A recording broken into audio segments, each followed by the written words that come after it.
T'he d'explicar una cosa, si t'interessen els llibres i el sector agroalimentari, queda't. Encetem un projecte per apropar el sector agroalimentari als més petits a través de la lectura. Cada mes us parlarem de llibres d'agricultura, ramaderia, pesca i alimentació. Per això no és tot, també us oferirem tot el material per treballar-lo a l'aula, a la biblioteca i a casa. Podràs trobar més informació a les nostres xarxes i agricultura.gencat.cat.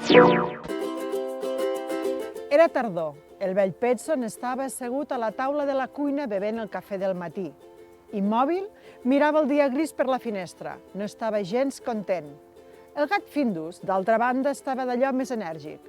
No podia quedar-se quiet ni un moment, ni tampoc volia. Saltava per la cadira, es mossegava la cua, pujava a la taula, es prenia un xarrup de cafè. Va tirar un terròs de sucre, el va seguir fins al terra, va pujar al sofà i va tornar a la taula.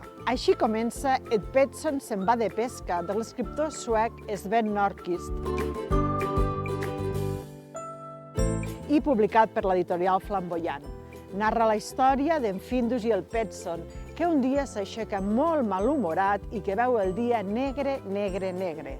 El seu gat, en Findus, pensa que l'única manera de solucionar-li el dia és sortir a pescar.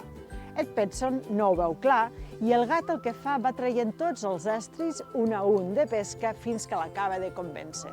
Al cap d'una estona, quan estan pescant al mig del llac, a dins de la barca, Ed Petson s'adona que la pesca és una de les millors solucions per alegrar-te el dia. Aquesta història és una història, a més de molt ben il·lustrada, plena de detalls, és una història pensada per a primers lectors i també molt pensada per treballar en família o lectura en veu alta. Aquest llibre és una bona llavor per a que els més petits gaudeixin de l'art de la pesca.